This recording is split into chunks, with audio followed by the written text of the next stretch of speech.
Hey, what's up, everybody?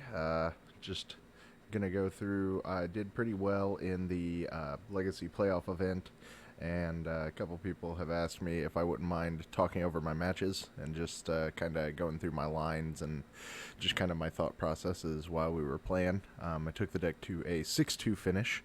The deck was Blue Black Death Shadow, and we took it to a 6-2 finish in the playoff event for a 15th place, which was really cool.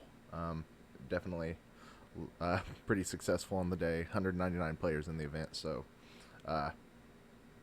was really happy with that one. So let's get into the games here, and we're gonna try to step through these, and we'll just kind of see what I did, what I didn't do. So this was my opening hand in the blind. I know Arkin plays a lot of dredge, but he plays everything, right? He plays a lot of Bomberman, so you can't really. I don't like to keep a hand based on what my opponent's like name is or what they're known for playing, because especially on Magic Online, there's a lot of people like me that just bounce around decks. So you can't really be too stuck on that, in my opinion. But I know some people would disagree with me. We are on the play, so we see this hand, and we're gonna keep. I mean, we've got a daze, we've got cantrips for days. Like, this hand seems good against most decks. We don't have any threats, but we have brainstorm as well as two ponders, and we have interaction. We'll find threats. It's basically just that's the Turbo Xerox mentality, is that you play all these cantrips just to find your best cards, so you don't have to play any cards you don't deem, good enough. So this looks pretty good for me, and we're gonna go ahead and here we're just gonna play a ponder. We saw a flooded strand, a daze, and a delver of secrets, which I do believe I end up keeping here. The play goes a little bit fast, so I guess we're just gonna have to skip through this. But we're gonna put flooded strand, daze, and then delver. Maybe we don't keep. I'm not sure. All right, so we do keep that, and we do leave days on top. I think my logic was that if I'm drawing the next one anyway, might as well just leave the Delver on top. That being said, I do think that was a little bit of a mistake, because although the third card isn't the one we're going to be revealing anyway, it's just not like how this hand's going to play out.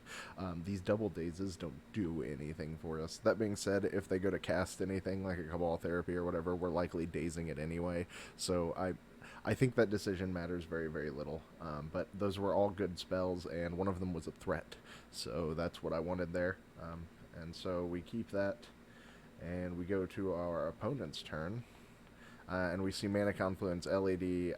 This is Dredge. We know it is now.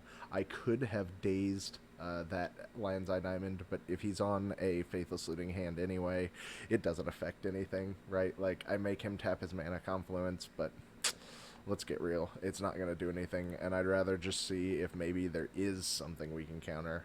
But this day's looking pretty bad with this Lion's Eye Diamond in play. But of course, he's going to break through here, and he's going to go to cycle that, discarding his hand.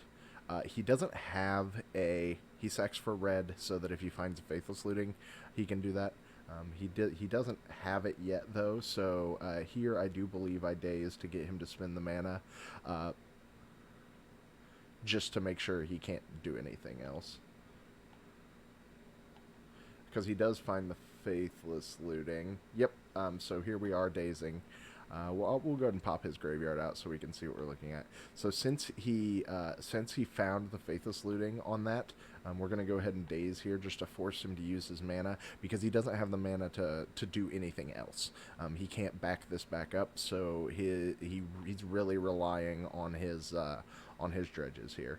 But he does just pay the one, and we're just going to see this turn kind of play out. He's going to get a Narcomoeba off that. He dredged real hard. He got there, basically. And then he Cabal Therapies us with 3 bridges in the yard, and we're dead. right? I know we're dead. We're not beating this. He's going to Cabal Therapy us once, and then he's got more therapies in the yard. So anything that matters he can take, and this Delver isn't racing this clock.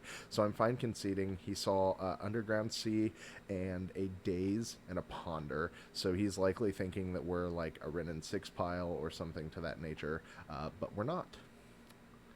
So we're going to go into game 2 with our opponent likely not knowing necessarily what we are, but, you know, they're going to have some ideas.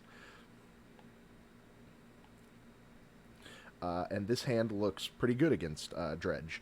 We've got Force of Will and Daze. Daze is likely just pitching to Force here, but it is our blue card. We've got Plague Engineer to shrink the zombies. We've got Surgical Extraction to get rid of something big. And we've got Fatal Push just as generic interaction. A thing to remember against Dredge is that their Bridge from Belows get exile if you have a creature die. So if we hit a Delver, we can Fatal Push our own Delver, or a sneaky deaky thing we can do. If he hits like all 4 of his bridges, or honestly even 3 of them, if he doesn't have it really anything else going on, we could actually just play a Shadow when we're above 13 life, because it just immediately dies and it gets rid of the bridges. So I feel really good about this, in addition to just having the Surgical Extraction for the bridges. So this is just going to be outright, we're going to play a Polluted Delta and pass the turn. Nope, guess we played Verdant Catacombs. Probably a slight mistake, not a big one there for me, but it is something to think about, is the fact that Verdant Catacombs signals something different deck-wise. So the fact that he'd only seen Underground Sea before, the Wrenn piles don't run Verdant Catacombs, so seeing a Verdant Catacombs is almost assuredly going to tip our opponent off that something's up, that we're not traditional in some way. And so that was likely a small misplay on my part. Then again, they're Dredge, and there's nothing they can really do to play around it, right? And if you look at his cards here, he is on a mulligan. So he's at 4 card. He would have started at 6. I'm sorry, started at 5, because he would have had 6 cards in hand when he started the turn, and he's on the draw. So he was on some mulligans here. And we're going to play this hand out. There was some thought to countering the Lion's Eye Diamond, but I decided not to, just because I think that's a greedy play, because, like, if he Faithless Lootings here and he doesn't actually need the Lion's Eye Diamond, that is what it is. But if we let him Faithless Looting here, he tries to flash it back, and discards his hand to LED, and then we counter it. He's got basically nothing going on. So I believe that's what's going to happen here. Oh, he just sacks in response anyway because he wants to start dredging, which, yes, then unfortunately we just kind of...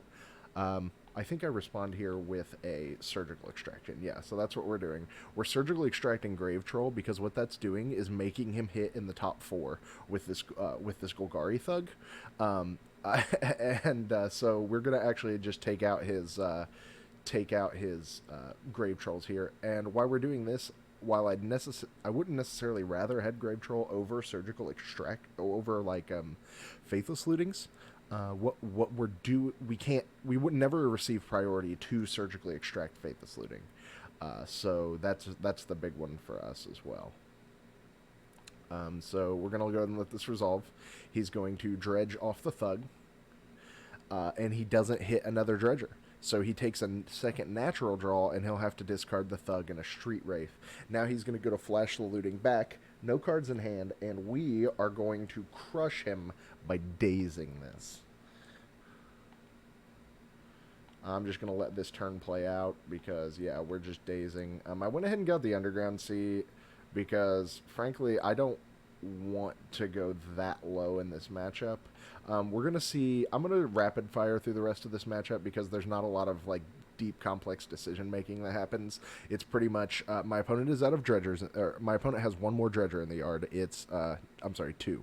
He has a Thug and a Steekweed Imp, but he's never going to be able to cast a spell, so he's just going to dredge for a while, and spoiler alert, he doesn't end up dredging well. So you're just going to see me kind of play out my hand, and we're going to end up...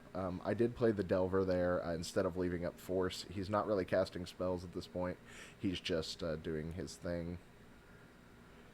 Yep, we're going to lose some life, and then we're going to play the Shadow. Again, I just want to end the game. So he finally hits an Archamoeba. We just go ahead and Plague Engineer it and smash him for 8. Because he didn't have any bridges in the yard, so we were fine just killing it there.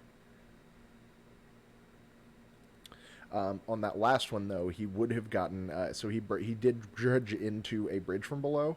I would have thought about, in response to that trigger, with the Narcomoeba to come back, just killing my own Delver. Because that leaves me with losing. If I lose one more life, or maybe we just kill the Shadow. There's some merit to killing something of ours. That way he doesn't get the zombie. That being said, that one zombie wasn't racing us anyway. So, reasonably certain we just had that game locked up no matter what we did. The first couple turns are what really mattered. And what really matter in Blue Decks versus Dredge anyway. Do they get off? Do they get going? Do they win? Or do you stabilize and do you put on enough pressure that they can't reassemble? In this case, I stopped him from going off with the Surgical and then the Force of Will, or, well, the Daze, but we had the Force of Will, right? So we stopped him from his initial attempt to go off, and then our deck puts on enough pressure that we can just end the game from there. So we are going to a game 3 against Dredge with Arkan. And we're going to see what our opening hand looks like here. Opening hand looking okay. I'm not in love with this hand, but here's what this hand does do and why I'm going to keep it. This hand has a Force of Will and a blue card, which means I'm insulated from him just killing me. Thoughtseize is actually not the worst thing you can be doing against Dredge, because you can take their action sometimes. If they have like a breakthrough, basically you can't take a Dredger and you can't take Faithless Looting profitably, but you can take a lot of the other stuff that goes on in their deck. So, we can also take any sort of interaction they may have. There's a high enough upside that I go ahead and do it. Also, the Wastelands are big. They don't run many lands, and they run a couple more lands in their sideboard, but they don't bring them in unless they want to be casting, like, Nature's Claims and things. So the Wastelands, I think, are going to be pretty good. And all of that does as well is fuel my graveyard for this Gurmag Angler. So I have a threat, I have reasonable insulation, and I have disruption against basically what they're trying to do. So unless he has the absolute nutso turn 1, I'm reasonably certain I'm in good shape. And I don't think you can play every game to, oh man, he's just going to turn 1 me anyway.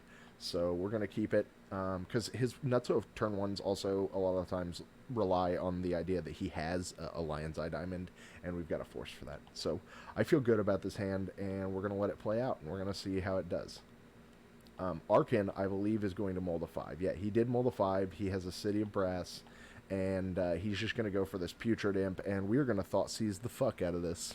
I'm sorry, Force of Will it, because this card has an ability that lets them discard cards, and on a hard mulligan like this, he has 3 cards in hand. I'm about to Thoughtseize him. What that says to me is that he doesn't have a discard outlet, so we are going to Force of Will this spell. Make sure that he doesn't have it. So we're just going to go and Wasteland him there because, again, they're very land light. So just went ahead and tried to disrupt him there. It worked. We're going to fetch Shock Thoughtseize. I'm sorry. We're going to fetch Shock Ponder, I guess. And I did not get a chance to see what those cards were on that Ponder, but we did keep the Delver. That's worth noting. The Delver is a blue card for Force of Will, as well as a threat that we can cast right now. But I'm reasonably certain this Gurmag's what's going to end the game for us. We have 4 cards in our graveyard already, and we're keeping this because it's a blue card, but it could also be a backup threat. So our opponent draws a card and does nothing. They did not find their land, so he is not able to go off. We did leave this Flooded Strand here so that we were able to draw that. Or maybe we did shuffle and we just drew a Delver anyway. I should look at the game logs. It's just not showing me the game logs. That's alright. We're going to go get our land, And we're going to go ahead and delve in a Gurmag. So we've got our Force... Why I did that instead of playing like the Delver and Thought Seizing them, we just have Force of Will back up now. So even if he finds his land, we've got a Wasteland for his next land, and we've got the Force of Will backup. This is awesome. It was a great draw because that is another blue card, which means that I can, with impunity, Thought Seize him, see this sort of hand, and this is what I'm talking about. Look at that. He has Careful Study, Faithless Looting. We can take Careful Study here, and his, like, one land draw isn't necessarily going to get him out of this, right? We're just going to, like, force or daze it, and then he's going to look like, I mean, he's just not recovering from that. So we're going to go ahead and take the Careful Study, play the Delver, since we have a redundant blue card, and because if this flips, we do actually increase our clock by a turn, which is big in playing that. So, let's see here. I don't know what's going on. I don't know whether my internet cut out or whether we just... He may have conceded at this point, because this game is over. It doesn't look like it's going to let us go any further. I'm willing to bet that my opponent has just conceded at this point, and that's the end of the game. So that's that's how that game ended. He's just not coming back from that. I'm putting him to 12. If/when Delver flips, that's going to be a 2-turn clock just on its own, and he's not rebuilding from this empty board from there. So we've taken the game, Game 3 against Arkan, and won the match against Dredge. So let's go into round 2.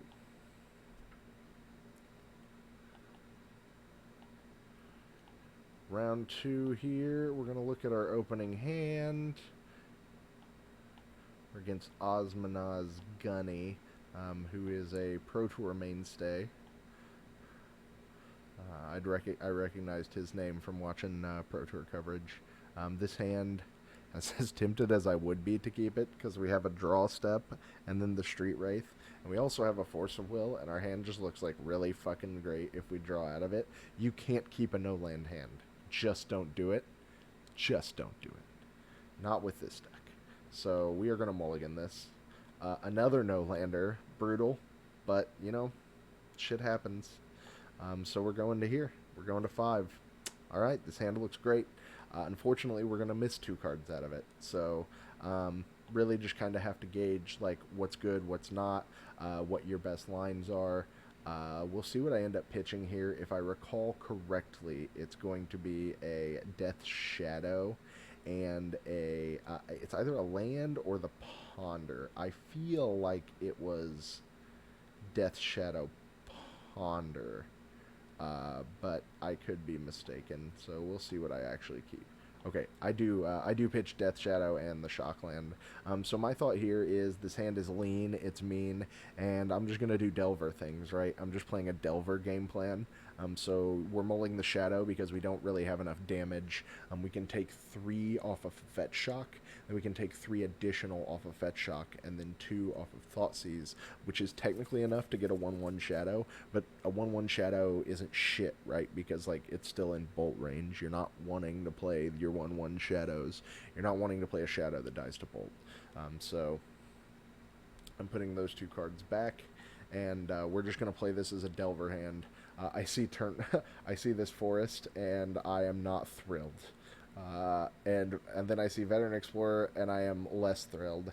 And then I draw Swamp, and I am less thrilled. Swamp was almost the worst draw in our deck there. It not only doesn't really, like, do a whole lot for us, it's also just not in our library for Veteran Explorer anymore. So if and when he does get to get rid of that, we're only getting half value, because I do run 1 Swamp and 1 Island in my list. But now one of them is in my hand. So that was, like, basically the worst draw in our deck. That being said, I don't mind having another land here. I just wish it wasn't that one. But we're going to Shock and play a Delver. Nope, we're going to Thought Seize him. Womp womp. Man, I'm bad at remembering what my plays were.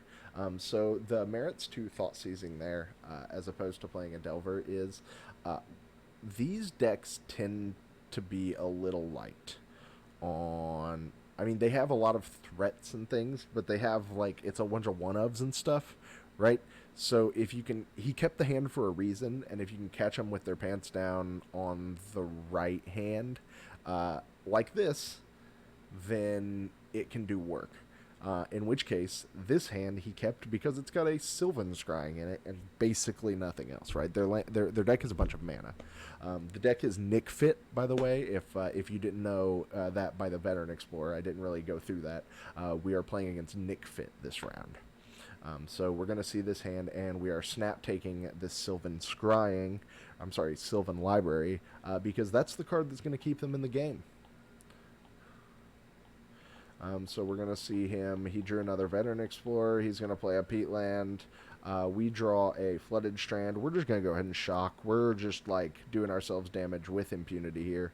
We're going to ponder to see what kind of things we can get here. This looks great, by the way. This is exactly what we wanted. So I think we're going to go Underground Sea, ponder Force of Will, and play a Delver. We're going to draw the Force, so we have this blue card. We know we're going to flip Delver to the Ponder, and then the Ponder is going to be able to either put the Underground Sea a couple cards down or shuffle it away because we really don't want it. So that was about exactly what we were looking for. But frankly, if that land had been like a Death Shadow, that's exactly what we would have been looking for. So our opponent, we know their hand. It is currently this with one unknown card. So we feel reasonably certain that we're not dying right now, but they are going to go ahead and make a couple mana and try to do something. But we've got this Force of Will and the Daze, so I feel good about this. I feel reasonable about where we're at right now. He's going to search his library for a couple cards. We're going to search our library for a card. Here's the thing I didn't think about. We no longer have a Ponder on top of our library. So when I reveal the next card and Delver doesn't flip, I feel real weird about it, and I was like, wait, what happened? And then I remembered we shuffled. So that was not great. He's going to Green Sun for 4, and we are just going to Force of Will this. I don't know what he wants to go get. I think it is likely Titania, Priest of Argoth, or Marin of Clan Neltoth. Both of those would have been reasonable, or honestly, he could just go get like Baloth, or maybe he's even running the 4-mana, the Shifting Triceratops. I don't know. I don't know what all he wants to go get. It could be a Thrun the Last Troll. Whatever it is, I don't want him Green Sunning. I don't want Green Sun shuffling back into his library, so we're just going to force there. We do untap. We reveal a card, because I am under the impression that that card is going to be a Ponder, but I forgot we shuffled. My bad. But it's a Wasteland. It's not the worst thing we could be doing, and we're just going to go ahead and hit this Nurturing Peatland before he can draw a card. He is going to Crop Rotate in response, which we saw coming. That is okay. We're okay with that. I don't think it gets much better, and frankly, just getting him to send that card away was fine for me. I just didn't want him to draw the card. So this time we're going to flip, and we're going to reveal a Daze to flip him. So he's going to go ahead and sacrifice the Veteran Explorer to float some mana to Blast Zone. Get rid of my Delver. So now the spot isn't looking great, but we get to we draw the Thoughtseize, and we're going to Thoughtseize, make sure the coast is clear. He Assassin's Trophies our Watery Grave in response, and so we float mana in Daze. We could have hardcast Daze, but he was targeting my land, and I didn't want my land just strip mined because we have the swamp in our hand, so we're out of basics, right? So we just go ahead and save our Watery Grave, because that's also going to be able to do us a couple damage if we draw a Death Shadow. And lo and behold, we draw Death Shadow. So we're going to shock, and we're just going to go to 4, because this is the biggest bitch on the planet, and I knew he wasn't going to be able to kill us from that position, from his empty board. Also, that shocking there just increases the clock, right? Because this Shadow would be a 7/7 before. So we could have just played the Shadow as a 7/7 and then held the land to shock. which you can make the argument there's a merit for that. But if he hadn't played this creature and we draw a fetch land, we might just want to go to 1. So I think it's reasonable to play the land and shock there, but you don't want to leave it at a 7/7 shadow because he's at 16. We're taking a whole turn off the clock. So now he's got a blocker. We're going to draw a Delver. Fine for us. We're going to smash. We know we are dead to a removal spell, but that's kind of just the game I'm playing right now. Smash him to 7. Basically, I'm forcing him to have it. And we're going to play a chump blocker. So now he goes ahead and eats a couple cards out of the graveyard, sends his life total up a little bit, but he now has to top deck a removal spell, or this Delver can chump and then he's dead on the crackback, but he'd have to eat a couple things. So things are getting a little dicey out here, but he's only got one other creature left. So if he attacks in and we block, he can only eat 2 more and go up to 11. If we draw another shock or another fetch, we actually just win the game, as long as he doesn't kill this here. So that's why I'm taking this line here. It may not be the most conservative play, but I want to end the game, and I want to end the game now because I'm real scared of a card like Pernicious Deed coming out and just wrecking my board state, right? Or like they play so many big mana heavy haymakers, right? And you can't just like let them rebuild. The other reason for attacking there and kind of putting this pressure on is that one of his lands is the colorless one here with Phyrexian Tower, but 2 of them are fetch lands still. So he realistically has 6 mana to work with, but if he needs more of a certain color or anything, I don't know why he would, but he does have to crack these. So it's somewhat restricting him on mana as well. So we're just playing it out that way. He's going to go ahead and serve with Scavenging Ooze, and I am obliged to block. But here, we draw the Snuff out, and we don't want to pay the 4 life and get lethal there, so we don't. Our opponent's going to fetch out a Dryad Arbor.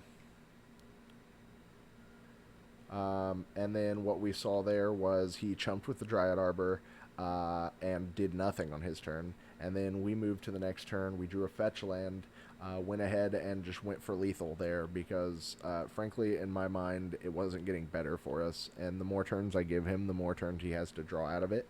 And again, I just went over their deck is very value-driven. Like, if he top decks Mirren of Clan Neltoth there, he can just start getting Dryad Arbor back every turn. He's still got his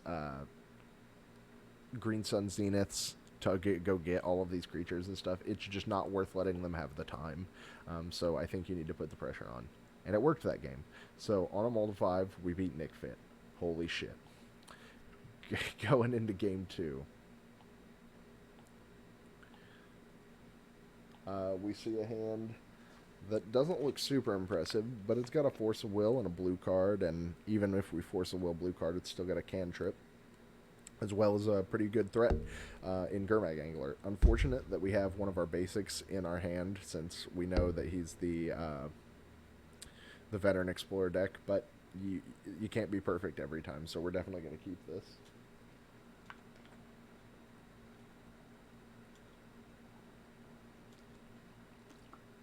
Our opponent's going to go ahead and play a small. And then they're going to Inquisition of Kozilek us. So they get to take one of our Ponders. But only a Ponder. They can't target anything else. So I'm just going to go ahead and fetch Shock and Ponder here. We see a Street Wraith, a land, and I think another land, something like that. But we go ahead and shuffle. Nothing we want in there, right? And then unfortunately we shuffle into another land, which is not good for us. He's going to go ahead and play a Blast Zone. Cabal Therapy us. Name's Gurmag Angler. So, damn. Unfortunate for us. We're losing our Gurmag Angler. We do draw a Delver, though. I'm going to leave this fetch land, because if you don't know this trick, Delver, you reveal the card not as you draw it, you reveal it in your upkeep. So you set an upkeep stop, and what happens is you reveal the card to Delver, and if it's not something you want, even if it does flip Delver, if we reveal another Force of Will here, I don't think I keep it, right? So we reveal a card, and then we fetch that card away, and we still get to either flip Delver or we get to like basically pseudo scry. So that's why we're doing this here. We reveal the card, and it is a Street Wraith, but I want it, so we leave it. Street Wraith is just like a free draw, and it hurts us a little bit. That way we can power out a Shadow. So I just go ahead and take that as a draw. It's also not just not a horrible creature in a matchup where they're playing a Swamp. It can just push through. So worst comes to worst, shit happens. We can always do a little Street Wraith shenanigans. So gonna go ahead and just beat for one. Shock into a Watery Grave and pass the turn to my opponent. Opponent not doing anything. We still don't flip Delver, but it's a Wasteland, and my opponent's missing land drops. Oh yeah, it's time. Don't want to shuffle that one away. Want to draw that one, kids. So we're going to Wasteland him. Put him down to one land. Opponent misses his land drop again, but we do flip Delver this time. I believe we flipped it to a Force of Will, foreshadowing earlier. No, we flipped it to a Submerge. That's what happened. So we flipped this. Submerge over, and our opponent is not playing anything big anytime soon. I think the Submerge was in my deck basically because I saw that they had crop rotation, and I thought they might be a depth deck. And frankly, they're always going to have the requirements where we're going to be able to submerge them if their game plan's going well anyway. So I was thinking, there's some fun shit we can do, right? You can bounce a Dryad Arbor, you can bounce a blocker, and just get in there. So there were worse cards in the list than Submerge. That's why it's in my deck. But we're going to go ahead and fetch and shock because we don't want to draw it right now. We just want more action, which we find in the form of a Death Shadow. Oh, baby. Oh, yes. So we're going to go ahead and smash with our Delver, and we're going to cycle the Street Wraith to lose some life, which finds us a Gurmag Angler. So we're going to assemble Voltron this turn. We are playing a Death Shadow, and we're playing a Gurmag, and we're leaving up a fetch. Our opponent doesn't know we can't fetch Shock, but we can't. We have all three Watery Graves in play. But we can still lose a life and make that Shadow a 4/4. So our opponent is going to Cabal Therapy us, name that Force of Will. That's fine. We're going to let it happen. We're going to untap, and this is basically game. There's nothing that we have to worry about at this point, and we have 12 power in play. So we're going to do it. And we're just going to serve, and our opponent's going to play a Veteran Explorer and into the game. So here we are. We assembled a lot of power. That's the power of these decks, right? That's what I like about Shadow. It's very disruptive, and then it just gets to have like draws like that, right? Like we had nothing, and then we drew a Shadow, and then we drew a Gurmag Angler, and like our whole game plan just came together because it looks like we're hurting ourselves for no reason, and we're just like playing cards into the wind. But eventually we just get there, right? And that's it's a big deal with this deck. So 2-0 currently in the tournament, and we just beat Nick Fit. So going into round 3.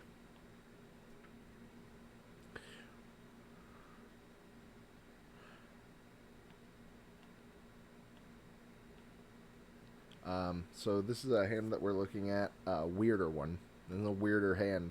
But these Street Wraiths are functional redraws. We do have a Black Source, we have a Wasteland, we have a removal spell, and we have a Thoughtseize, as well as our threat and Gurmag Angler. And also this hand fills the graveyard insanely fast. If we start off on Fetch, Shock, Street Wraith, Thoughtseize you, then we are not only at 11 life by the end of that turn, but we've also put 4 cards into our graveyard. So we could actually just, like, if we draw a fetch land next turn or another Street Wraith, or they play something that we can snuff out, we could just have a Gurmag next turn. So this hand's great. We're just going to keep it. We're going to snap off this card. Our opponent mulligans. And we are going to fetch, Shock, Thoughtseize. Called it. And we're going to see our opponent's hand of this. Now, this is one that I had to tank over a long time. I really did not want them to have this Lightning Bolt. but I kind of wanted him to have the lightning bolt. That being said, I just talked about how painful this hand is, right? We're at a functional 12 if we utilize all our resources, because we're going to 15 off of this Thoughtseize, and I'm sorry, 11. We're at a functional 11, right? So we're going to 15 off the Thoughtseize, and then after the if we cycle these two Street Wraiths, we're losing another 4 life. We're going to be at 11. If he bolts us, we're at a functional 8, which is great if we had a Shadow, but we don't. They also are a Dreadhorde Arcanist deck sometimes, so you've got to think about that. The Ponder is objectively the most powerful card in their hand. It's going to find them what they need. But the Delver of Secrets is a pretty quick clock. So the days, now that we know about it, we can play around it pretty well. In addition to just like Wasteland shutting it off for a turn if we're doing it like next turn. So I'm reasonably comfortable there. The snuff out to answer the Delver is a little awkward because again we're looking at a Lightning Bolt. So there are merits to basically every card in their hand. The two that I'm the most worried about are Ponder and Lightning Bolt. Ponder just because it's potential, and Lightning Bolt because we're almost dead. But we're going to take the Delver because it's a recurring source of damage, and I didn't want to have to... If we're letting them keep this Lightning Bolt, then we don't want to pay the 4 life into Snuff Out. So... although we have an answer to Delver in hand, it's too easy for him to just have everything go right. They draw a Force of Will, they do the right thing, and then this Delver lives and just beats us to death. Because our life total is our greatest resource in this particular battle right now, because it's very low already, functionally, just based on the hand that we kept. So we need to kind of stem damage where we can, and Delver is likely the most damage that's going to come through. So we're going to our opponent's turn. And they are going to fetch and play the Hexdrinker they drew. So we now know our opponent's hand, which is this. Lightning Bolt, Daze, Volcanic Ponder. Cool. We're going to draw Thoughtseize. Alright. Okay, draw. We're going to go ahead and cycle a Street Wraith here, see what our options are for the turn. Right? Because if we hit another Black Source, like we did, then we may be able to even... Thoughtseize and Gurmag. Or, I mean, our options just open up a little bit to us.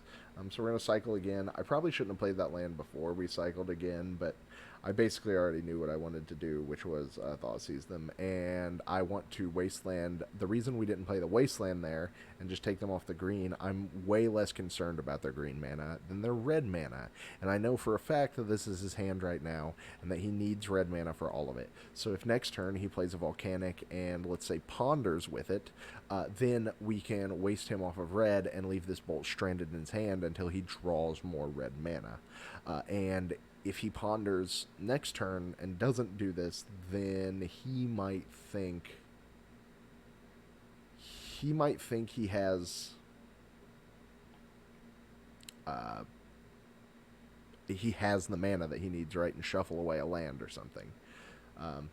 Also, this allows us to Gurmag this turn, because we can 1, 2, 3, 4, 5. It does not allow us to Gurmag this turn. No, it does. I'm sorry. Yes, it does. So if we're willing to Thoughtseize him and snuff out this Hexdrinker, we could play Gurmag this turn, but I don't believe that's the line I go with. We would have to have Thoughtseize the Daze, by the way, on that line. So this hand, this one, we saw a couple non-land cards, which I'm sorry I just clicked through. Maybe I can Control-Z and go back. No, it's not going to let me. And then we see a Wasteland. We're going to keep this because we're not going to keep that. I lied. I was like, well, Wasteland could be really good there, and I thought I remembered keeping the Wasteland there, but no, we're just going to shuffle. The other two cards must have been really bad because I wouldn't have hated to just have the Wasteland, but the other cards must not have done anything. So that's a big thing. I watch a lot of people not shuffle off their ponders every time. And shuffling off a ponder is the greatest thing you can be doing, right? Because although when your ponder hits exactly the card you're looking for, that's great. You want to keep it. But when the ponder hits something like, I'll watch people ponder into a ponder that doesn't even look at that many more cards. Why would you do that, right? Like, ponder is should be kind of looked at as a tutor rather than just a normal cantrip. And it's never going to strictly tutor for exactly what you need, but if you're seeing mediocre cards on top of your library, shuffle your library because you'd rather have the random other card that can be the one you need as opposed to more and more air or more filler or more like bullshit cards that you don't want, right? Like if there was a force of will in those top 3 cards and I see that here, then like that's bad. That is a bad draw for us, right? So like you don't want to keep mediocre or bad draws off ponder because you don't have to. And you have the agency and you have the option to not, so don't do it. But here we're just going to play around the days by not doing anything. I actually think we do end up snuff outing this Hex Drinker this turn. In which case we're playing around the days that way because this spell isn't costing us mana, it's costing us life. So we're going to just leave that up. So our opponent is going to land Ponder, but they are not going to Ponder off the red. They're going to Ponder off the green, which is likely what they should be doing. He did not shuffle, by the way. So he's going to level Hex Drinker, and we're going to go ahead and snuff out in response. Just our life total is low enough right now. We're at a functional 4 if he's found another red source for this bolt. And we can't play around the fact that he's like never going to find it. But then we draw the nut. It is our Death Shadow. So Death Shadow looking really, really good here. What we're going to go ahead and do is just play the Shadow. Play the Wasteland. Then we're going to play a Gurmag Angler. So we play around Daze. Because he can Daze this, but we can pay it. He just won't get we just won't get to Wasteland this turn, which he does do.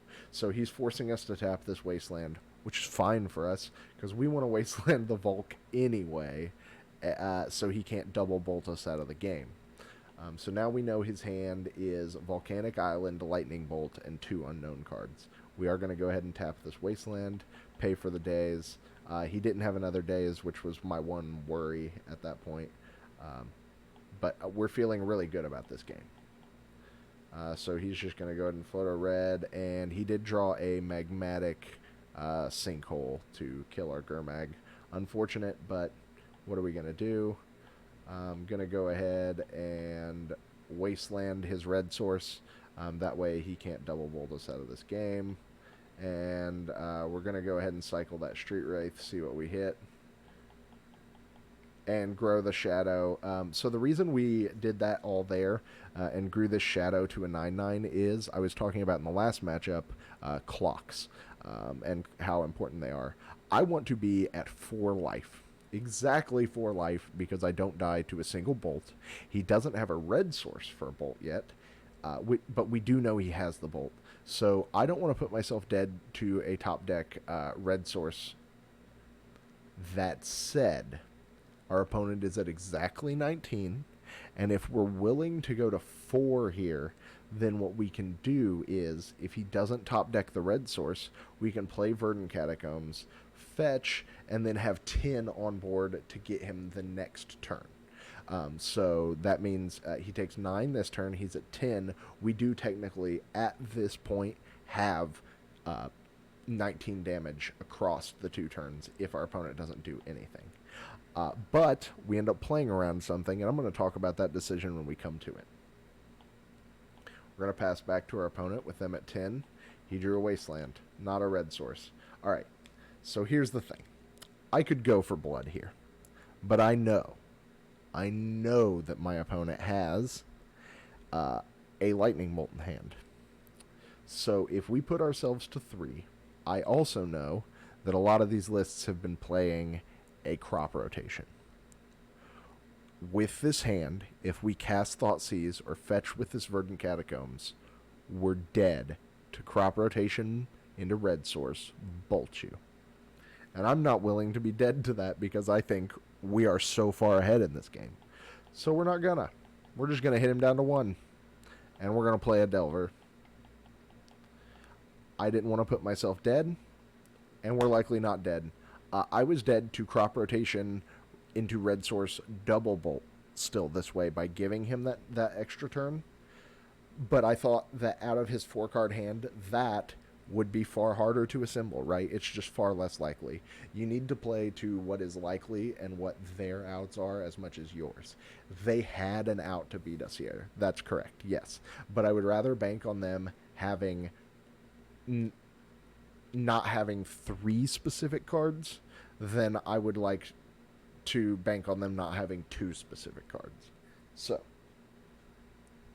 that being said, another thing we were dead to was so not the other thing here is that he can't fetch. He's at 1, right? So if he draws a fetch land, he still can't do it. So he can't even do something like crop rotation away the wasteland, get a red source like a Volk, bolt you, untap, Rin, plus get a fetch land and bolt you again. Although I guess that would be the same thing as the double bolt trick before. I was thinking like he could Rin and neg us. So actually that would have killed us as well if he had the crop rotation into a red source, bolt you, untap Rin, kill you. So, but if he has it, he has it. I'd rather be dead to both those cards than just, like, all of these scenarios I'm talking about, he would need 3 cards in hand to do it. Whereas if we put ourselves to 3, if he has crop rotation bolt, he just wins. But he didn't. He didn't have double bolt. He didn't have what he needed, and we won. So that is a 3-0 so far. Pretty good. I'm going into round 4 against Jarvis Yu. So we're going to look at this hand. This hand seems okay. We're not really doing ourselves a whole lot of damage, but we do have a Wasteland. We have double Ponder, and we've got threats eventually, so we're going to keep that hand. Our opponent leading on Flooded Strand, not what we wanted to see. But we're going to go ahead and shock and ponder here. We're going to see a Daze, a Stubborn Denial, and a Swamp. None of this feeling too good.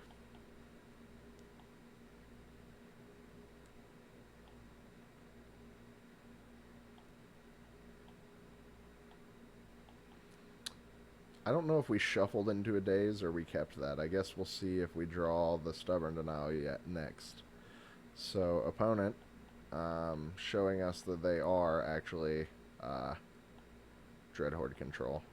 So we're going to try to Daze the Dreadhorde Arcanist because we don't want that to resolve. That card is powerful. And he forces it, which tells me that this is probably his only real threat, right? He really wants this to resolve. We draw the Stubborn Denial, so we did keep those cards on top. And we're going to ponder. We see a Shadow. We see a Thoughtseize.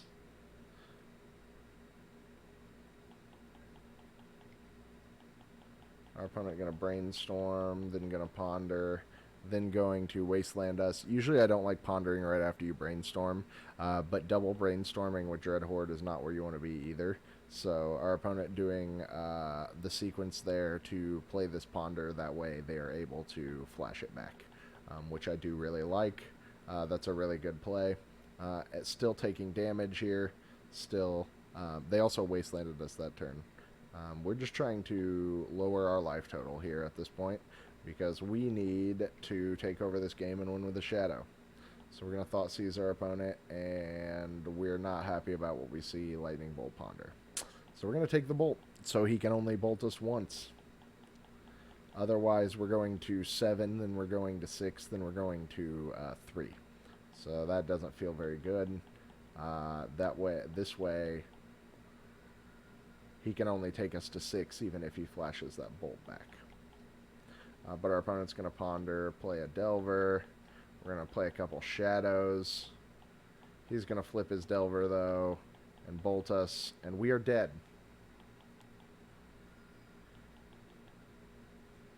We're going to double block the Arcanist. That doesn't matter. Oh, he had the other bolt anyway. We're actually dead this turn. So instead of being dead next turn, we're just dead this turn. If he hadn't bolted us there, we would have actually had two very large shadows, though. So if he attacks in with both of these, bolts us, hits us down to 3, we have two 10-10 shadows, and we win on the crackback. But clearly, he would not have made the attack if that was the case. He just had it. So that is what it is. We lost that one.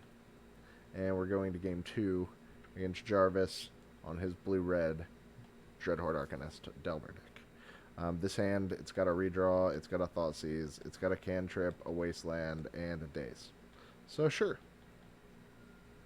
We drew another Wasteland. We're going to Shock. We're going to Ponder. We do see a Brainstorm. We've already got a Fetch land. We're going to keep that. Basically, no matter what those other cards are, because we're going to Brainstorm some of these cards away. I'm going to play this turn. Jarvis is going to play a Delver, and we're just going to go ahead and Daze it. And he's going to Daze back. Maybe that was wrong, but I went ahead and did it just because, like, our mana efficiency, I think, is pretty good in this matchup. Like, I think we just need to be more efficient. But maybe I was wrong to do that. Maybe that was part of it. Maybe if I'd had this that Daze for something better in the future. But we also just, like, don't have a removal spell for this Delver, and I'm a little afraid that it's just going to beat me to death, because we are at 14, going to 12. Yeah, we have lost a lot of life already, and this Delver is a real quick clock in that, so I was willing to fight over it. Unfortunately, it likely killed me overall, but how would I have known how this played out? So we're going to see this hand. I do believe So the Wrenn and 6 I don't think matters a whole lot, because we have these Wastelands, and we can just, like, basically keep him off of ever getting there. He's only got these 2 lands. Brainstorm is the card I want to see him, like, benefit off of the least, right? Because if he just brainstorms into better stuff. So I'm reasonably certain I can keep him from casting everything else in his hand besides this Force of Negation, in which case we could just play around it a little bit. And he has to pitch the Mind Sculptor to it anyway, so I'm not that worried about it. So I do believe we just take Brainstorm here. Which we do.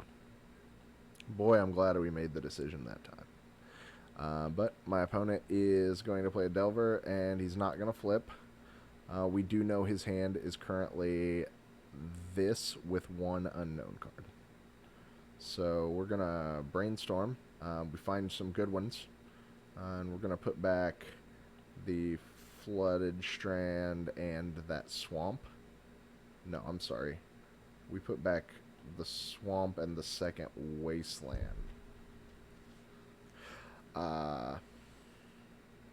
And we do that because I am Wastelanding him this turn because I don't want him to play Wrenn. So if we let him untap with 2 mana, he's playing Wrenn, and we don't want that. So we're just going to Wasteland him. He still doesn't flip Delver. Hits me. We're going to go ahead and fetch with our Verdant out for the Swamp, and we're going to him to Turok our opponent. He's going to Force of Negation that, which we saw coming. And he pitched Jace to do so. So we now know his hand is Wrenn and 6 with 2 unknowns. Our opponent's still not flipping Delver. Doesn't find another land, does find another Delver. We're at 8, not feeling great. But we're just going to Wasteland him again. Well, we'll Brainstorm first, just to make sure.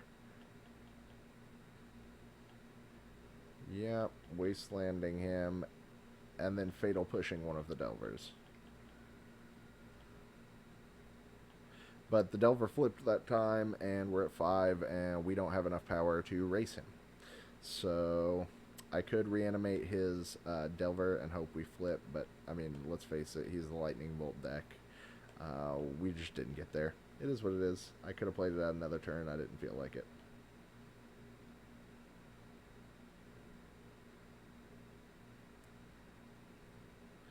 So that was round 4. We picked up our first loss to Jarvis U there. And here we are against Namor Squats. I have known him to play Manalish Dredge.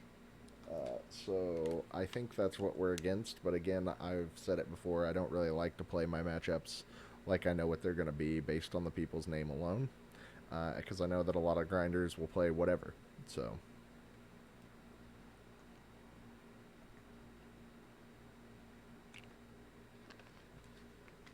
this hand looks fine. It's got a threat. It's got a counter spell. It's got a removal spell. Seems great. So we're going to keep it. Our opponent coming off on Ancient Tomb. And then a Chalice for 1. So, alright. Not Manaless Dredge. We are going to Force of Will that. And we're going to exile that Stubborn Denial. And we did it because Stubborn Denial is the least likely card to be good here. We really need to ponder. And we cannot let this Chalice resolve because we have no answer to it in the main. And man, I don't want to have to play through it. So we're going to fetch for a Watery Grave and accidentally bring that in tapped, which is a punt. What I wanted to do was fetch for that and ponder. And this could have punished us a lot. I'm glad it didn't. But he is going to play a Chandra, and there's a chance that we could have maybe avoided that had we not brought it in and we got to see more cards. That's okay. Shit happens. So here, we're going to ponder, which maybe we should have brainstormed, but pondering here was fine.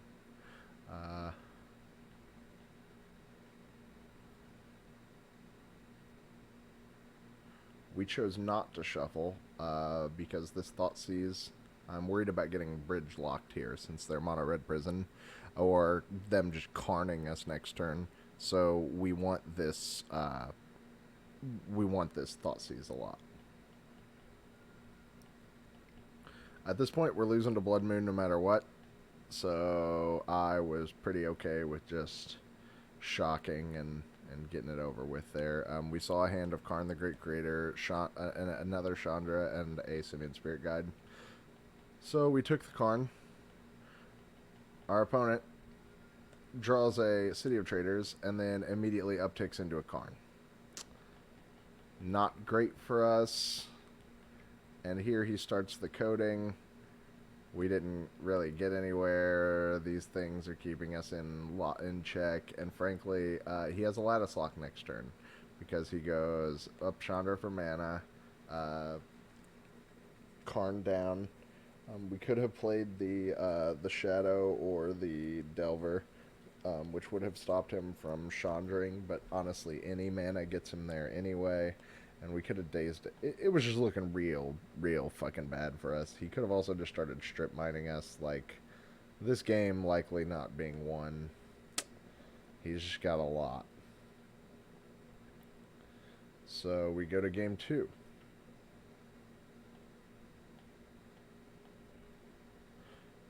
This hand looks fine. If he's not on Karn, this Ratchet Bomb can do a lot of work. And frankly, we have just like a turn 1 Delver.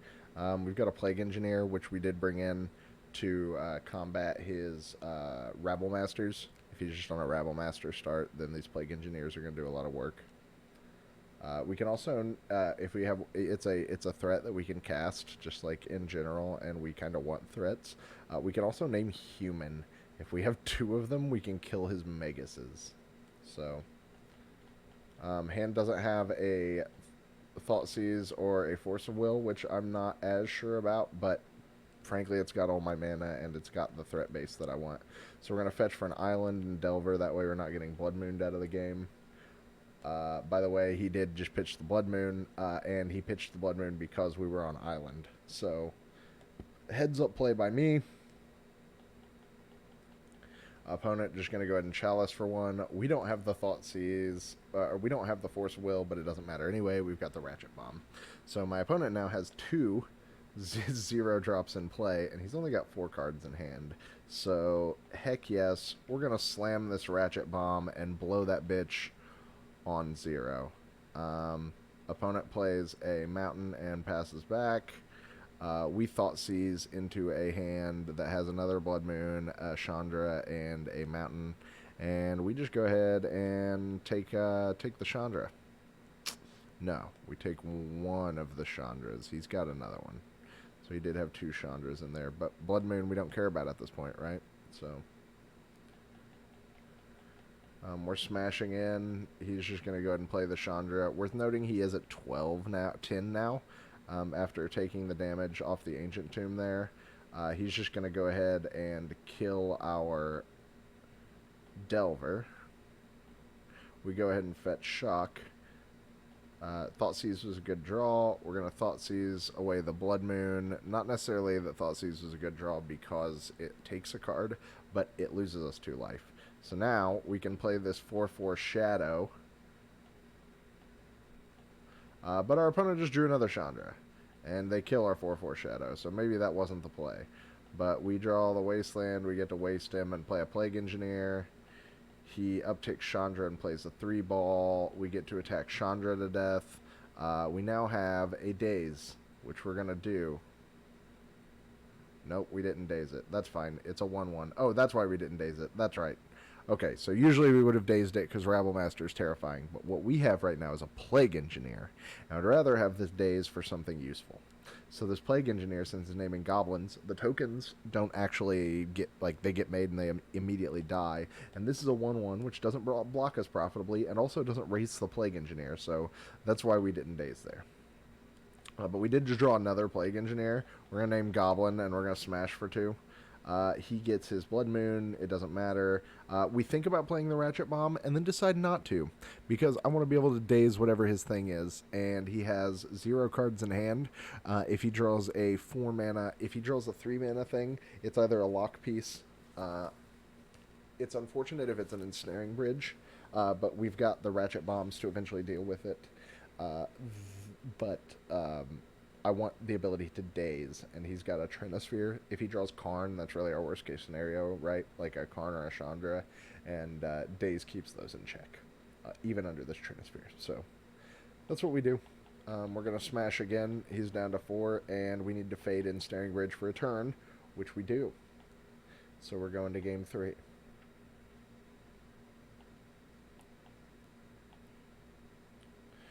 This hand has a double Force of Will and a turn 1 Delver. So, fuck it. Yeah, we're keeping.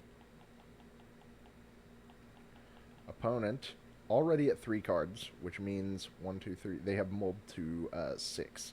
So they were on a mulligan, a single mulligan this game. They have 1, 2, 3 cards in play already. And they're just going for what looks like a Chalice for 1, which we force because our hand is all 1-drops. Draw another land. Actually not terrible because it was a Polluted Delta, which allows us to go get our Island. And Island is really good for our hand right now, so we're going to play a Delver. Our opponent has no more mana. Not unusual for this deck. We think about just pondering there, but what I decide to do instead is just fetch for a swamp and go ahead and beat because I want this Force of Will. Nope, we do ponder. I lied. Sorry, there's going to be a lot of that through that. We see another Ponder, we see a Daze, and we see another card. The Daze is a blue card for our Force of Will, and also just pretty good in this scenario, so we're not going to shuffle. We're going to draw that Daze, and then we're going to flip Delver to the Ponder, and then we're going to get the Ponder. These are the types of Ponders that you want to keep, right? I have a cantrip that also serves a functionality of flipping the Delver, so I get to leave that there. I get a blue card for the permission spell that I have, also just a decent permission spell in and of itself, so if he just plays like another land or like a Sol land and then tries to do a 4-drop, we can actually Daze, and then the next card I'm drawing is a blue card for Force of Will. So like that was exactly what I was looking for in that scenario. I just want permission and I want to close this game out, and leaving those cards on top does all of that. So we bash here, our opponent misses again, we flip the Delver to the Ponder. We go ahead and Ponder here because we have the blue card in Daze. This one we see a land, a couple cards, and a Gurmag Angler. We want the Gurmag, so we're keeping it. And I'm going to go ahead and fetch because we didn't want any of those other cards. And we are just going to go ahead and play this Gurmag.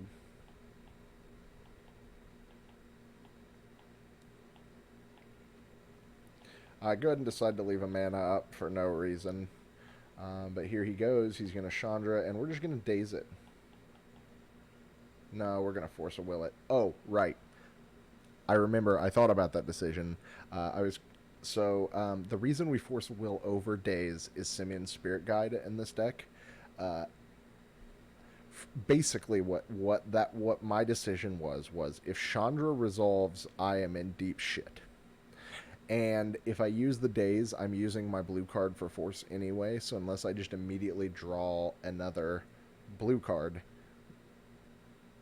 we can't use the force anyway. I'm still 2 lands away. If I was only a land away, maybe it's different, right? But since I'm nowhere near casting the Force of Will, and I have to top deck another blue card for it to be useful, and I can get blown out by Simeon Spirit Guide, I decide to just force it here instead. Uh, so we do just draw another land. If we'd kept the blue card in hand, we're no worse. We're actually a little worse off because we're actually only going to 3 land here instead of the fourth. So we're even further away from casting Force of Will anyway. Again, why we did it. I decide to hold this Plague Engineer to just bluff something. I don't think he can play around the bluff, but like, I so there's another reason actually. There's another reason that I didn't play this. I was afraid of a line where my opponent just top decks Ensnaring Bridge. Here's the thing: my opponent's at 6.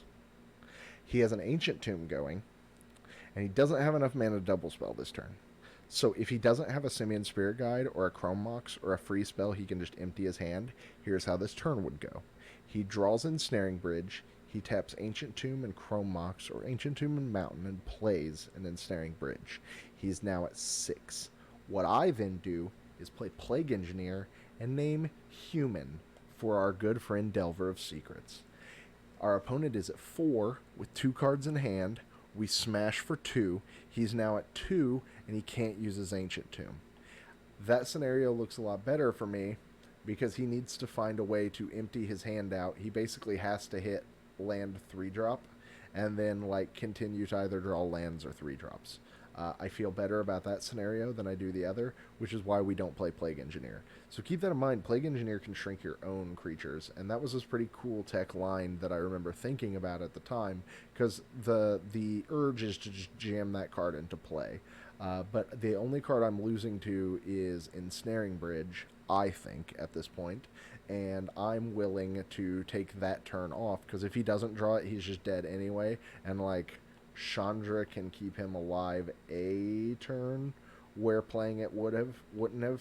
But I'm more willing to no, it doesn't, because he would have to tap Ancient Tomb. So this Ancient Tomb is really hurting my opponent a lot, and it's something that a lot of people don't look at when they're playing against this deck. But having played a lot of this deck, I know that this Ancient Tomb hurts you a lot more than you'd care to admit if you don't have a Blood Moon in play. So he's just taken too much damage off this thing, and it really cost him the game. But this is the last turn of the game. He's going to play a Magus of the Moon. I'm going to go ahead and fetch in response just to lose a life. And also put those cards. I didn't know any of the cards on top of my library, but I didn't want them. So here we go. We're just going to serve. He's going to have to block. And now we go ahead and play the Plague Engineer. Which I guess I just decided not to play around the Ensnaring Bridge anymore, but that is what it is. We couldn't cast the other Gurmag, so. But that is the end of that match, and we have won round 6.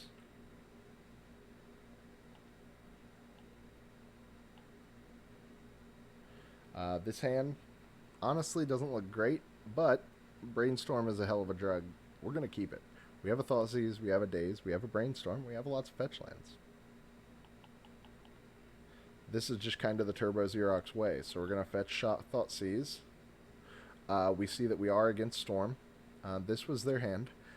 So they kept on these cards here: Thoughtseize, Lotus Petal, Duress, Island, Lotus Petal, Misty, and Infernal Tutor. Infernal Tutor is not doing a whole lot of work here, but frankly, this deck is always like a card away from going off as long as they have their Tutor.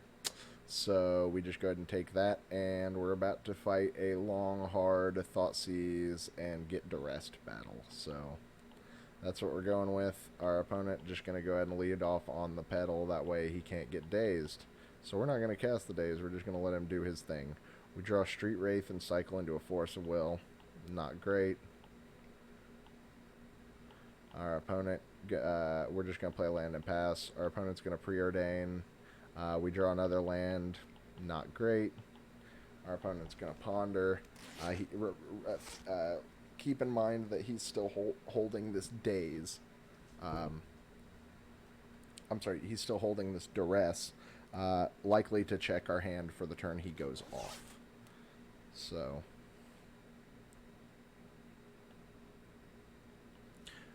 but he decides to look at our hand then. Not a turn going off. We fetch. We Thoughtseize. We get Veil of Summered. And then our opponent goes off. So I'm going to... Our opponent has cards in hand.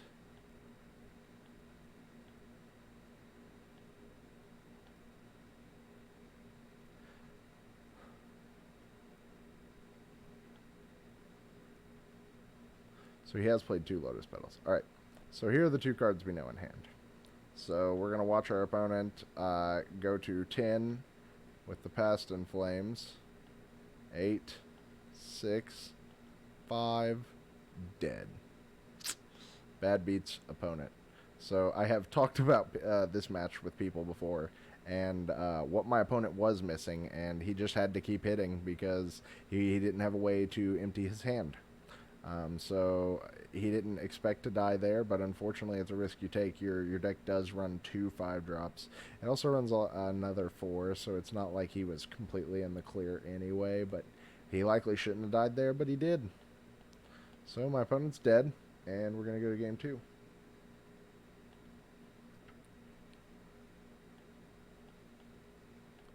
So now we know we're against Storm, and this hand is looking pretty great. We've got a Force of Will, we've got a Thoughtseize, and we've got a Surgical Extraction, as well as a Wasteland, which Wasteland isn't great against them, but is not inconsequential, and we've got a Shadow. So this hand's looking pretty great. We're going to keep this. Our opponent ponders and does not shuffle. Worth noting, he didn't play a black land. He played a green land, which is basically just an island in their deck. So we are not going to... we're not going to wasteland them. I want to cut them off of black if I can, or make them use their petals on it. Red is also one that you can look for because they only run the 1 red land in their deck. And so they have to have petals and shit to produce red if they need to go off out of their graveyard. But here, really great draw with Daze. So we're definitely not leading on Wasteland here. We're just leading on Thoughtseize, because if we can like Thoughtseize Surgically Extract, that'd be great. And we can also Daze whatever the next play is. So hell yeah, we're doing it. We Thoughtseize into this hand. It's somewhat tempting to just take the Dark Ritual and Surgical them out of the deck. But we're going to take the Tendrils and Surgical it, hoping that he maybe didn't board and empty the Warrens, which he did, unfortunately for us. So he did board and empty the Warrens, so he does have a win condition left. But there are some games you're just going to win because, like, you just take your opponent's win condition out of their deck. I've been there. It sucks. Pretty standard fare. He's got the full 4 Veil of Summers. He's got Empty the Warrens. He didn't cut down on Tutors. He still had the Ad Nauseam and everything. This tells us a lot of good information about their deck and how they boarded. He took out a lot of... some of the Thoughtseize effects.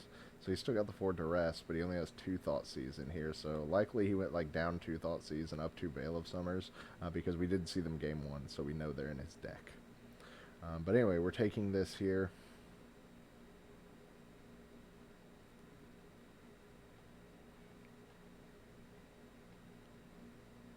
And we go ahead and do it there. That way, if he drew a brain... Usually you want to do it in their draw step. Surgical them. That way, if they draw a copy of the card, you can still get it. But I know for a fact that they only play 1 copy of Tendrils. And I didn't want him like drawing a Brainstorm and getting to brainstorm his way into a shuffle, right? So if I wait for his draw step and then I go to fire that off, he can brainstorm in response to put 2 cards back that he doesn't want, and then he basically gets a free shuffle out of it. So we're gonna go ahead and do it in his main when he's tapped out, or we're gonna do it on our turn when he's tapped out. So we do know his hand is this, and he is gonna fire that Preordain.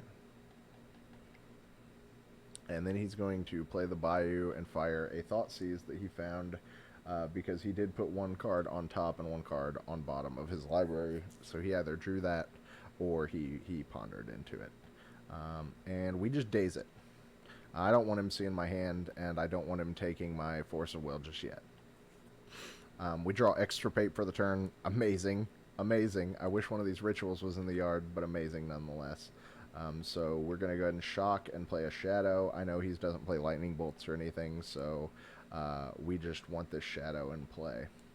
We are going to go ahead and play the Wasteland since he missed his last land drop, and I mentioned it earlier, I want to keep him off black for as long as possible. I also don't want to get much lower than this because with Death...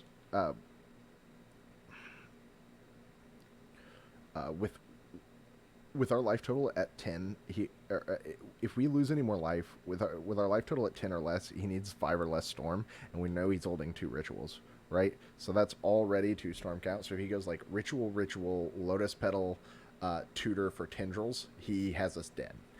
So we really don't want to lose any more life unless we have to, or unless we know we're insulated in some way. We've got this Force of Will, but Ritual is going to be 5 mana, right? So if he rituals duresses, he would be 1 mana short. But if he had like a Lotus Petal or anything in there, or if he found an LED, like there are ways that he can get around it, right? So I'd rather be not totally dead to him just like getting in there. So we do waste the black source and attack for 2. We draw another Wasteland, but we're going to play the Verdant. That way we can leave up this Extirpate. It does have split second.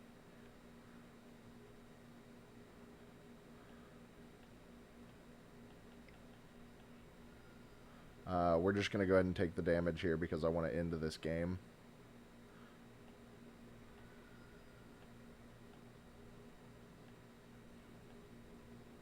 Oh, right, so he can't tendrils us, right? We've already... I'm sorry, I was talking that whole line like we were still going to be... He was going to be able to tendrils us, which he is not able to. So my opponent is going to go to try to go off. He's going to cast Rituals. He's going to cast everything out of his hand because he has to. And his last card was Infernal Tutor. And he went for it, and he's getting punished because we are going to Force of Will this, and then we're going to Surgical the... We're going to Extirpate these tutors. Nope, we're not even going to get the chance. He's just going to scoop to that. So, Force Willing the tutor. He had no cards in hand. He doesn't get to rebuild. So, he went in, and he lost for it. He's dead in 2 turns because the Shadow's a 6/6 now. So, that was my round 6 against Storm. We got there. Partially, game 1 got a little lucky where he hit poorly there.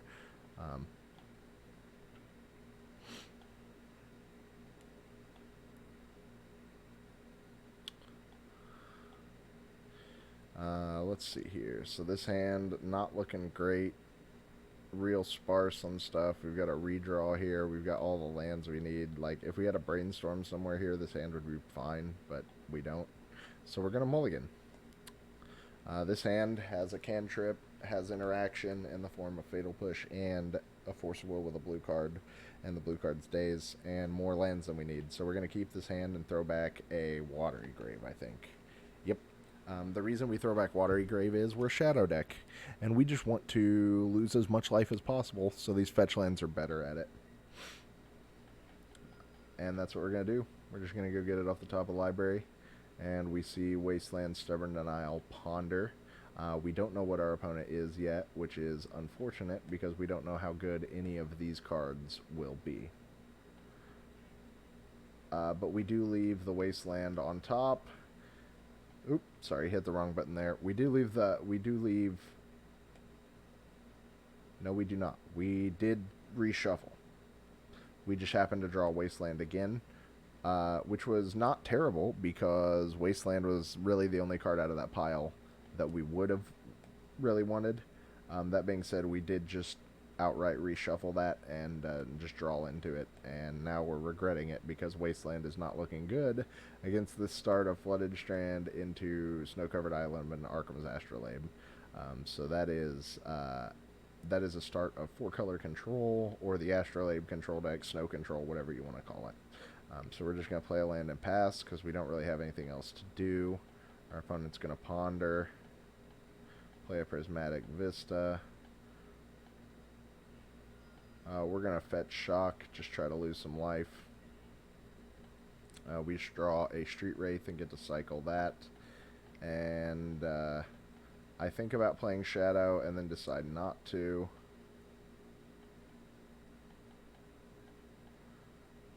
Basically, the idea is that I know these decks sometimes play bolts and stuff, and this can actually cast bolt, so I didn't want to have a piddly-ass Shadow that just died to bolt.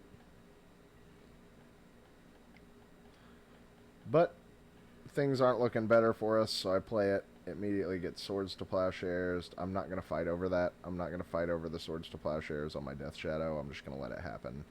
Death Shadow is not even my best threat in this deck against them. That is Gurmag Angler, because Gurmag doesn't get affected if you swords like another Gurmag, but Death Shadows all die. So him wanting to kill my Shadow there, I was fine with it. And then here I get a little cutesy and go to Wasteland his Prismatic, since I know he's never getting anything that I'm going to be able to Wasteland him on again anyway, so that I can daze this Teferi before he can get the land. So that was spicy.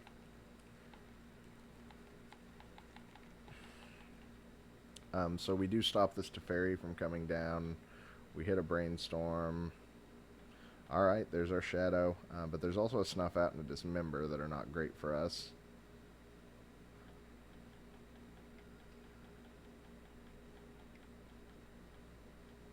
Or so I thought, but here he goes playing this Mentor.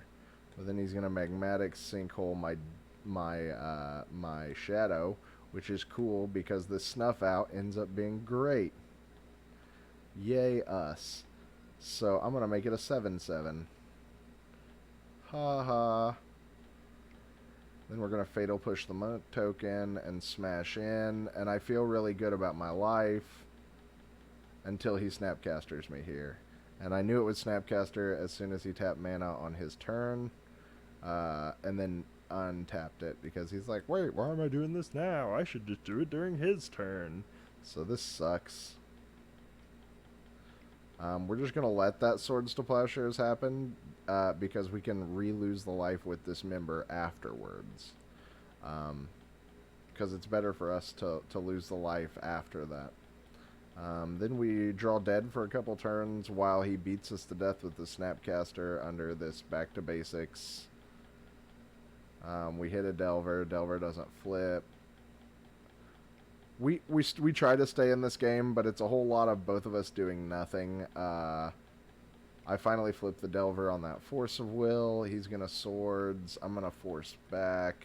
He's going to Hardcast a Force.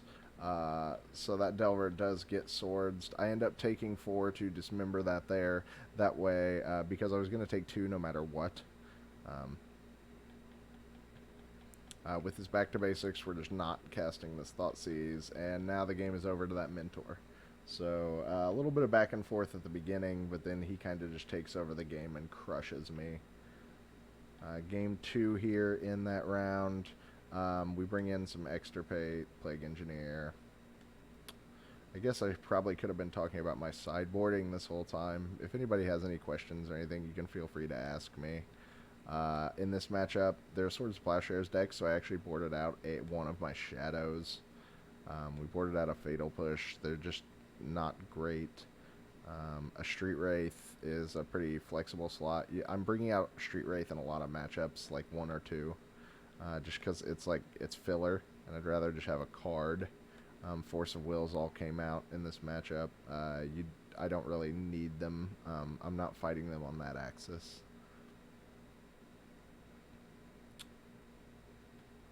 So we're going to keep this. Extirpate was for... my surgical extraction effects are for Swords to Plowshares. If I can get rid of their Swords to Plowshares, I feel generally favored. So we're just doing this thing. We're going to play a Delver, and we're going to play it off of Basic to play around back to basics. We draw another Delver. We ponder. We see a Snuff Out, a Polluted Delta, and another card. We're just going to keep it. We're going to keep the Delta and go for a Shockland, play another Delver.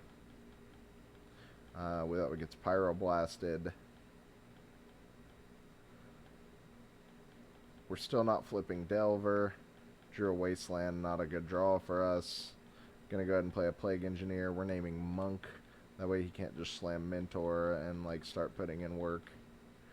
We finally flip Delver off of a Dismember. We're going to crash in for 5, put our opponent to 12. I feel pretty good about this. But then our opponent plays Supreme Verdict. And I no longer feel that great about this. So we draw a Brainstorm.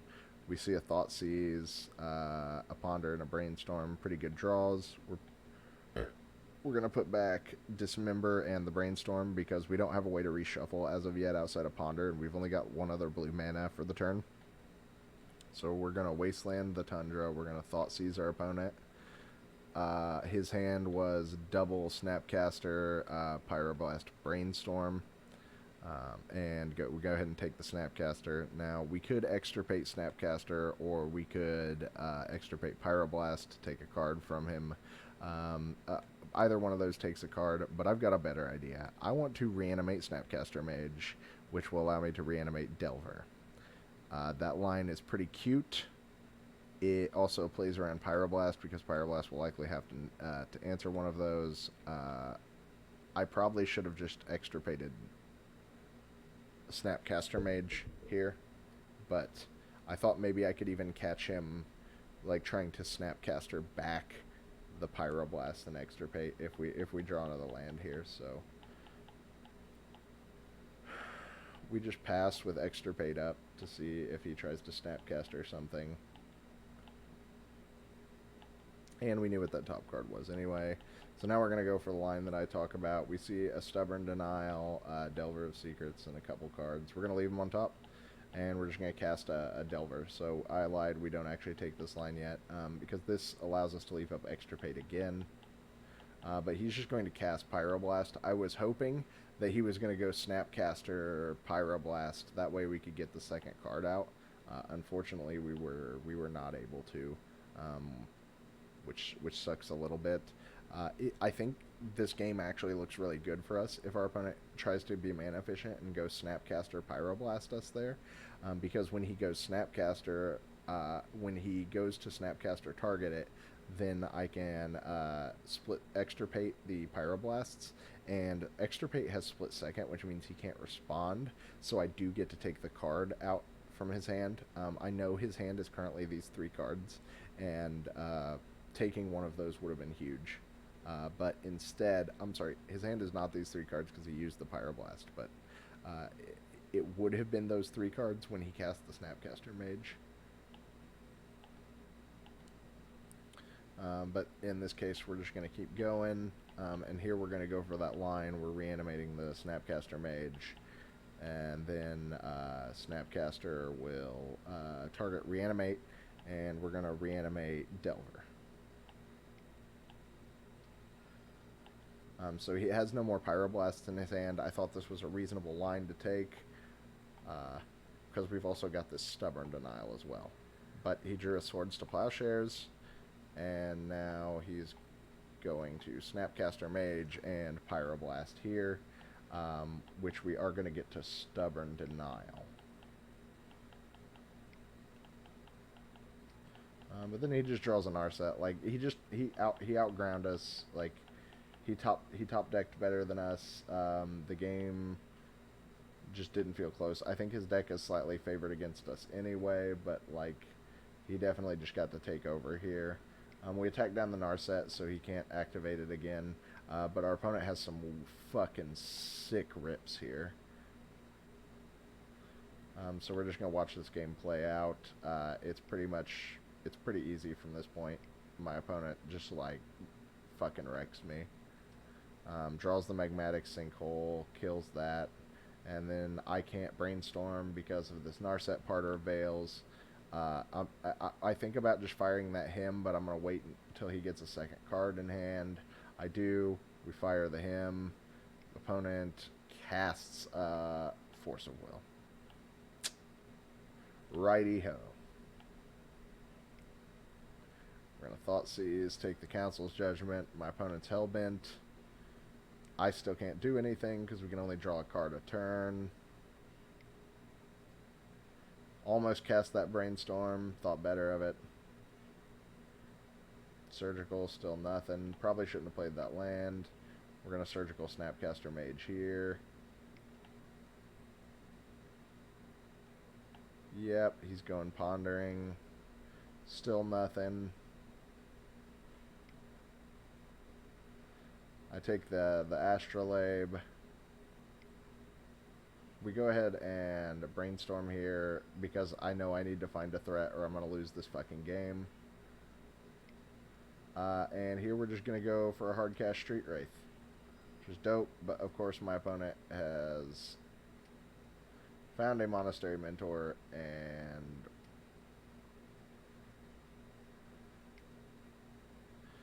I feel good because the Mentor is a 1/1. I feel good because we've drawn a Gurmag. Our board state looks pretty unreasonably unlosable here, but here we go losing.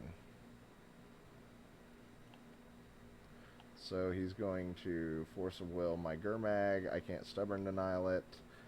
He ponders, which gives this thing a Prowess trigger, and he finds a remaining Swords to Plowshares to kill the Plague Engineer. Nope, Celestial Purge, I'm sorry. So he finds a Celestial Purge, doesn't fall for the bait, pays the 1, and we're dead. Because if you didn't know what was happening here, when this Plague Engineer dies, the Monastery Mentor will become a 4/4 because the Prowess trigger is going to bump it up to a 3/3. So we're just dead there. An unfortunate end to that game, but I thought we played it pretty tight, and it was really close there at the end. It's just like their average draw was better than mine, or so it appeared. It is what it is. Pretty tough matchup. They're Swords to Plowshares deck, but they're also just running like really good cards to answer us. I think this 4-color Astrolabe deck is very well situated against Shadow. So that was my round 7, my second loss, and we're going into the 8th and final round. Got to shake it off and get my head back in the game. This hand looks great. It's got a Force of Will and a blue card. It's got a cantrip. It's got a Shadow and a Delver, and it's got a removal spell. My opponent mulligan to 6. We're going to fetch Shock Delver, because that's what we do, baby. And we are against some sort of depths or lands deck. I can't tell which, but it looks pretty depthy now. And we are just going to go ahead and flip this Delver on a Stubborn Denial. Smash in. Yep, we got it. Ponder. Ponder sees Street Wraith, Daze, Fatal Push. That's looking pretty good for me because we want to lose the life. So if I remember right, we're just gonna put Fatal Push, Daze, Wraith, and then draw Wraith. So that way, if the Daze is looking good, we can Wraith into it. Otherwise, we can shuffle it away. So that feels really good for me. He's going to play a land, and he's got a lot of mana, so I think we're just going to shuffle that Daze away. But we're going to wait till our upkeep so that we always have a mana up, so that we appear tricky. But we are going to fetch Shock. This deck isn't doing chip damage to us. If they're killing us now, they're killing us with a Merit Lage. Draw another Delver. We'll smash in, cycle the Street Wraith so that we can play a Shadow. And now we have Daze and Force of Will. I feel really good about this. We're going to force pitch a Stubborn Denial, because the Stubborn Denial isn't doing a whole lot yet, to stop this crop rotation. It also makes our days look better if he doesn't have another mana. He does have another mana, but he doesn't have the combo like he would have. So we're going to go ahead and go to our turn. We do flip this Delver to another Daze. And we're going to attack in. Put him to 5. So I actually think we may have been able to win that turn if I was willing to go all in. But honestly, this double Daze is just enough for me to think that we've got this. So how this is going to play out, if my opponent had another crop rotation, how I think we could have killed ourselves, or how we definitely could have killed him, we could have paid 4 life to dismember one of our guys, and then daze the dismember, and then replay the Shockland to lose 6 life and pump our shadow up to a 8/8, which would have been lethal. Here's the problem. If our opponent then has a crop rotation, they can kill us just outright by floating black, floating green off a Mox Diamond, crop rotating away the Urborg into a Thespian stage, and then using that black to activate Thespian stage on Dark Depths. If they try that and we don't do the line that kills them this turn, or that turn, then how that plays out is they go to 5, we pass to them, they do the same thing in crop rotate, but we daze it, and since we didn't use any mana, we're just going to cast daze. We're not even going to pick a land up. They would pay the 1, and then we daze again, picking a land up. They pay the other one, but now they don't have the mana to activate once they get it. And even if they activate this turn, making a Merit Lage, we attack with our creatures, and any combination of our 2 creatures that connects, kill them. So there's very, very few scenarios in which case they don't just die there. So greed is good, but not always. So that's why we went ahead and just stuck with the pretty standard play of not getting cutesy and trying to kill them that turn in order to make sure, like, basically we're making sure they don't kill us as opposed to trying to kill them. Going into game 2 against Depths, sideboarding, I brought in a Submerge. If I would have seen Vampire Hex Mages, I would have brought in Plague Engineers, because like they can just kill them, but this doesn't appear to be Hogak Depths. I took out a Daze. I took out my Stubbies. Just not great cards. I took out a Snuff Out and a Street Wraith because like his creatures are black, also Merit Lage. And then I brought in the rest of my sideboard. I brought in the 2 Karakas. That's why there's 2 lands here.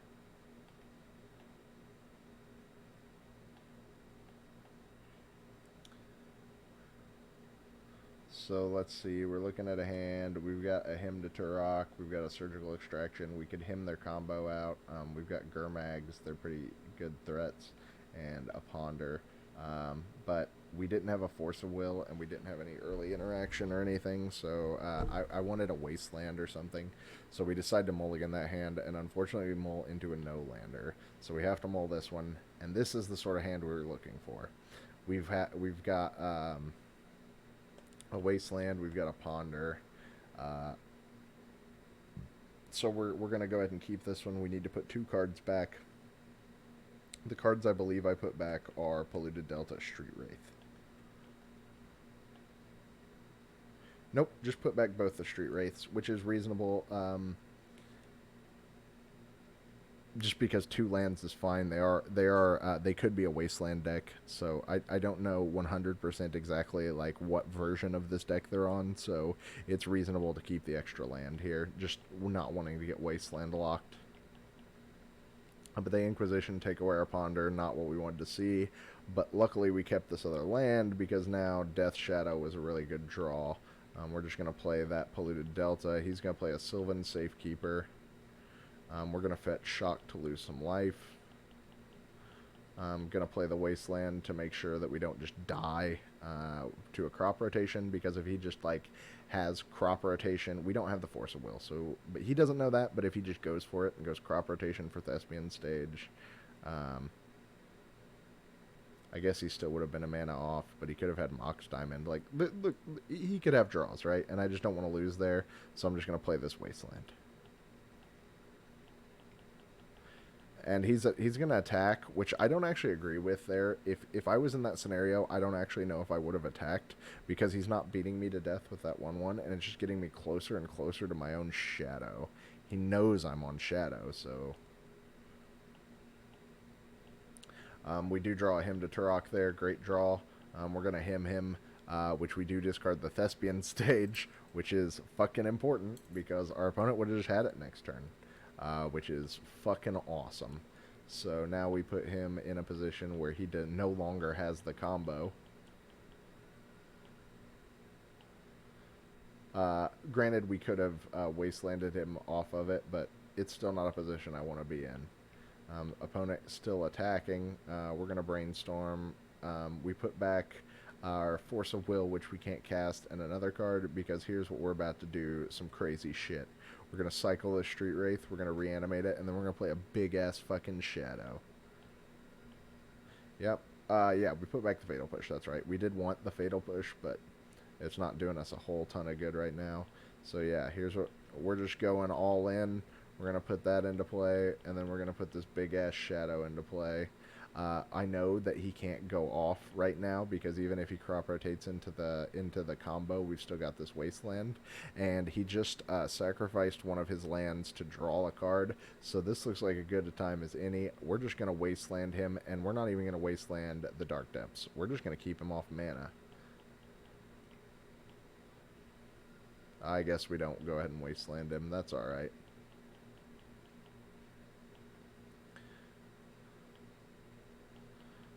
But we're smashing here. Worth noting, our opponent cannot block the Street Wraith because he does have a swamp, which is a funny little thing here. Our opponent takes it all, goes down to 6, goes to fetch, and while he has no mana up, so he can't crop rotate, I go ahead and kill the combo piece, because that is how we lose. We lose if he finds the combo piece with like a crop rotation there. And then like has a Wasteland backup or whatever, and I just don't want to take that chance. So while he's got no mana, we're going to go ahead and Wasteland him off the combo. But he has a Elvish Reclaimer, nothing we can do about that. But he is dead. He is actually dead here, but we're just going to serve with everything. I mean, he's at 2. But it doesn't matter. He can't get rid of both of his swamps unless he has unless he actually drew a crop rotation. And if he did, we're still going to get past him because we've got the Force of Will. So that was really good positioning for us. But he can't block the Street Wraith as long as he controls one of these 2 swamps, which is even bigger for us because he's at 2. So that was the last round of the event. Sorry I didn't talk about sideboarding a ton. I'll pull up the list and talk about that a little bit, just to cover all of our bases.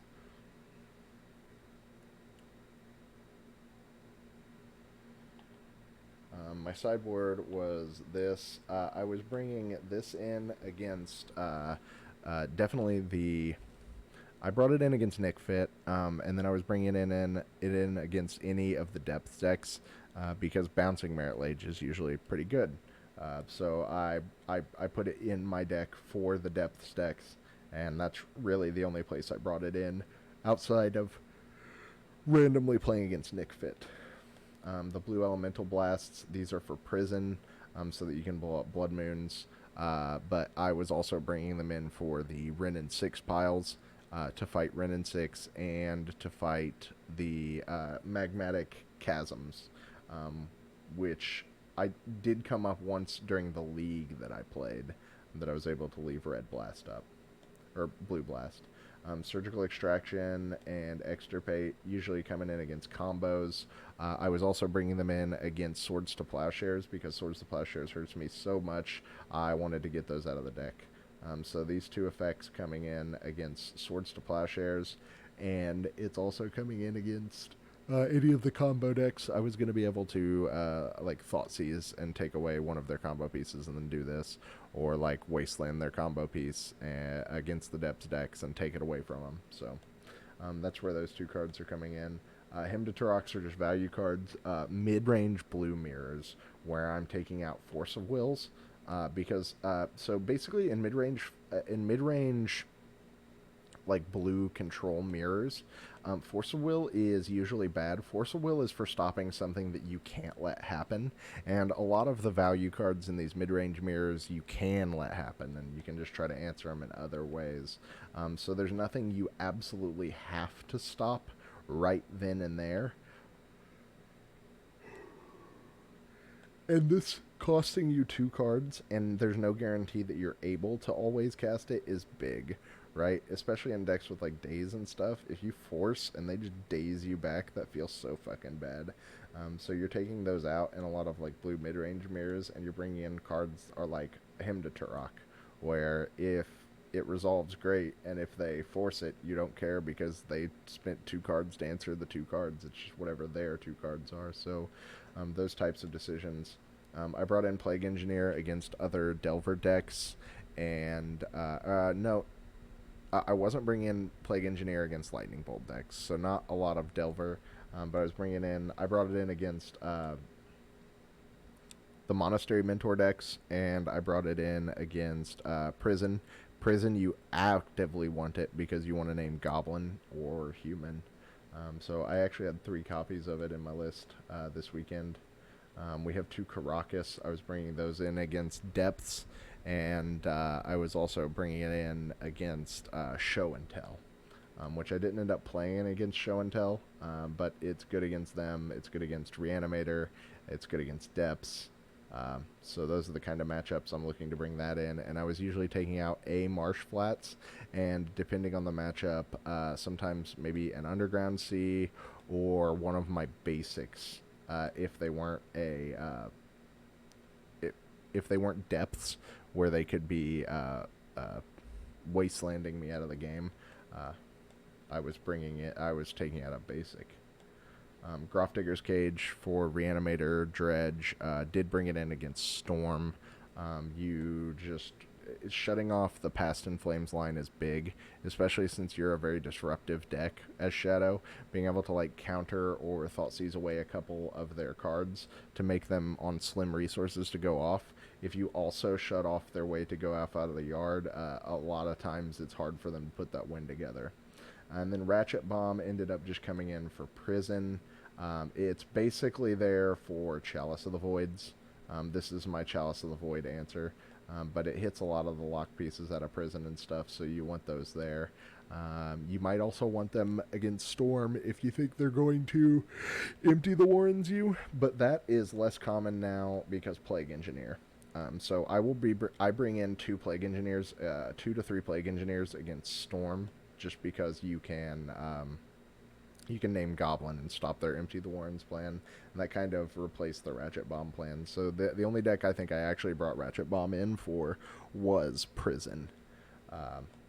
Hymn to Turok, also another really good card against a lot of combo matchups, where you just kind of want to empty their hand out. Especially the critical mass combos are the ones that really rely on a piece or 2. So another place that you're wanting Hymn to Turok. Anyway, that was the deck. That was the matches. Hope everybody had fun. Thank you very much for tuning in and watching this. If you have any questions, comments, concerns, feedback, please feel free to let me know. Otherwise, thank you all very much, and catch you later.